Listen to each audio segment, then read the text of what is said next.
ভারতের শুভেন্দ্রবাবু উনি বাংলাদেশকে নিয়ে যে কূটনীতিক বা উস্কানিমূলক যে কথাবার্তাগুলো বলছেন, এতে যে বাংলাদেশের ক্ষতি হবে এমনটা মোটেও না।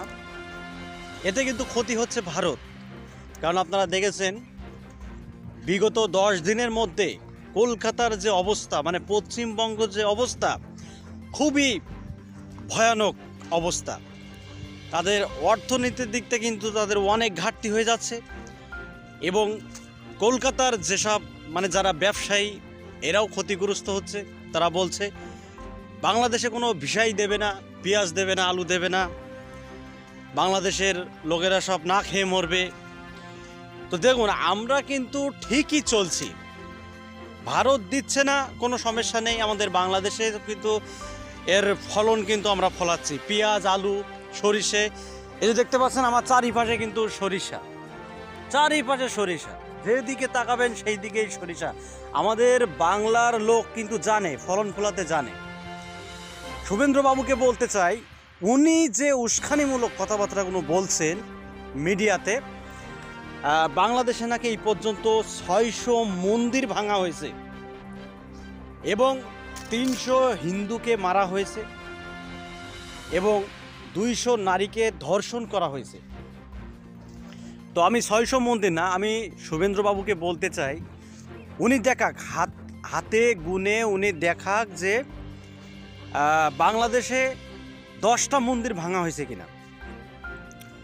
উনি যে উস্কানিমূলক কথাবার্তা বলছেন যে বাংলাদেশে নাকি 600 মন্দির অলরেডি মুসলমানেরা ভেঙে ফেলেছে, তো তো শুভেন্দ্রবাবুকে বলতে চাই যে উনি হাতে গুনে প্রমাণ দেখাক যে 10টা মন্দির ভাঙা হয়েছে কিনা। বাংলাদেশকে বাস দিতে গিয়ে এখন কিন্তু নিজেরাই বাস খেয়ে যাচ্ছে। যারা পেঁয়াজ ব্যবসায়ী, আলু ব্যবসায়ী, এরা কিন্তু পথে বসার মতো। আর ভারতের যেসব যে যে মিডিয়াগুলো রয়েছে, বিশেষ করে রিপাবলিক, এই যে বান্দরের মতো লাফালাফি করে, এ করে নেব, তা করে নেব, বাংলাদেশ থাকবে না, বাংলাদেশ থাকবেই না, চট্টগ্রাম দখল করে নেব। ভাই, কে কার জমি দখল করে? বাংলাদেশকে বাস দিতে গিয়ে ভারত কিন্তু নিজেই বিপাকে পড়ে গেছে।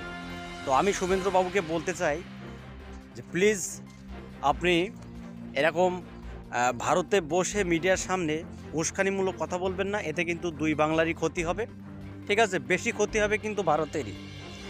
কারণ আপনারা পেঁয়াজ দেবেন না, আলু দেবেন না, এতে আমাদের কোনো সমস্যা নেই, আমাদের কোনো মাথা ব্যথা নেই। ওদিকে পাকিস্তান, চীন কিন্তু আমাদের দেওয়ার জন্য প্রস্তুত।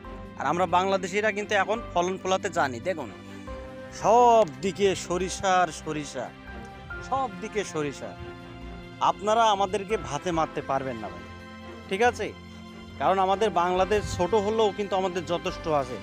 আর ভারতের এক মহিলাকে দেখলাম, তিনি বলছেন যে আমরা যদি ভারত থেকে প্রস্রাব করে দিই, মানে পশ্চিমবঙ্গের যে মেয়েরা রয়েছে বা ছেলেরা রয়েছে, এরা যদি প্রস্রাব করে দেয়, বাংলাদেশ নাকি মানে ডুবে ভেসে চলে যাবে।